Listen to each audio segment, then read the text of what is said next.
ఇష్మాయేలు పైన ఒక్క ఆశీర్వాదం కూడా లేదు అని యూదులు చెప్తున్నారంట, క్రైస్తవులు నమ్ముతున్నారంట. యూదులు చెప్తున్నారంట, క్రైస్తవులు నమ్ముతున్నారంట. ఎలా అండి? ఎలా లేదు? ఆదికాండంలోకి రండి.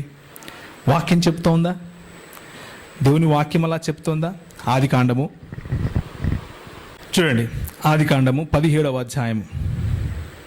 అబ్రహాము, ఇష్మాయేలు నీ సన్నిధిని బ్రతుకను అనుగ్రహించుము అని దేవునితో చెప్పగా, దేవుడు, నీ భార్య అయిన శారా నిశ్చయముగా నీకు కుమారుని కనును, నీవు అతనికి ఇస్సాకు అని పేరు పెట్టుదవు.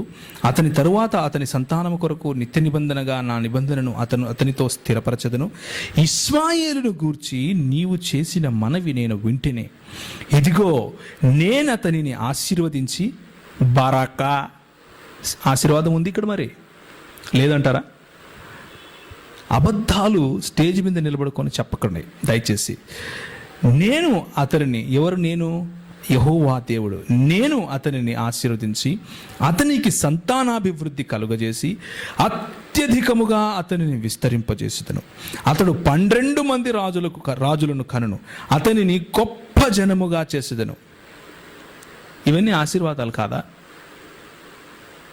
అబద్ధాలు మాట్లాడినా కానీ అతికినట్లు ఉండాలి. ఇవన్నీ కూడా 25వ అధ్యాయంలో సంపూర్ణం కాలేదా? అయ్యింది. చూడండి,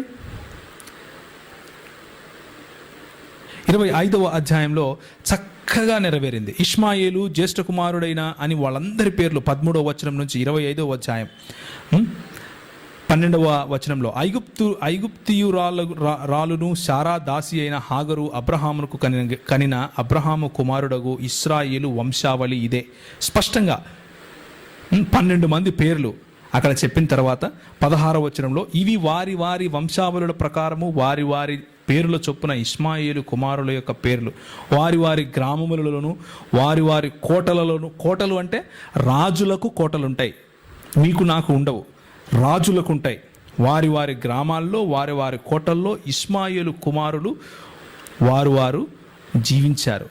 వారి వారి జనముల ప్రకారము వారు 12 రాజులు. ఇష్మాయేలు బ్రతికిన సంవత్సరంలో 137.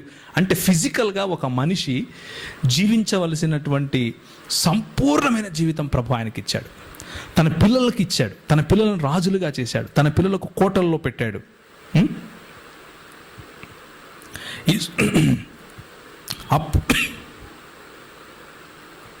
అప్పుడు అతడు ప్రాణము విడిచి మృతి పొంది తన పితరుల యొద్దకు చేర్చబడెను.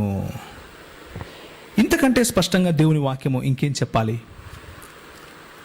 కాబట్టి ప్రియులారా, దయచేసి వినండి. బైబిల్ గ్రంథము ఏనాడు ఇష్మాయేలును కానీ ఇష్మాయేలు కుమారులను కానీ దూషించలేదు. నంబర్ 1. బైబిల్ గ్రంథము ఇష్మాయేలునకు ఎలాంటి ఆశీర్వాదం లేదు అని చెప్పటం లేదు. నంబర్ 2, ఈ 2 మాటలు కేవలం కల్పించి షఫీ ప్రజలకు చెప్పి మోసపుచ్చుతున్నాడు అన్నది నా అభిప్రాయం. అది దేవుని వాక్యపు వెలుగులో నేను మీకు చూపించాను. ఎందుకంటే 17వ అధ్యాయంలో ఇష్మాయేలును ఆశీర్వదించిన మాటలు మనం చూసాం దేవుడు. 25వ అధ్యాయంలో ఆ ఆశీర్వాదాలన్నీ నెరవేరినట్లుగా కూడా మనం చూసాం. మరి అలాంటప్పుడు ఏ వాక్యాన్ని ఆధారంగా చేసుకొని ఇష్మాయేలుకు ఆశీర్వాదాలే లేవు అని బైబిల్ను తారుమారు చేశారు యూదులు? ఎక్కడ తారుమారు చేశారు? తారుమారు చేస్తుంటే ఈ మాటలు ఉండకూడదు కదా, ఎందుకున్నాయి? కనుక ఇలాంటి చిత్రీకరణ అబద్ధపు చిత్రీకరణ అని నేను స్పష్టంగా మీకు తెలియజేసుకుంటున్నాను.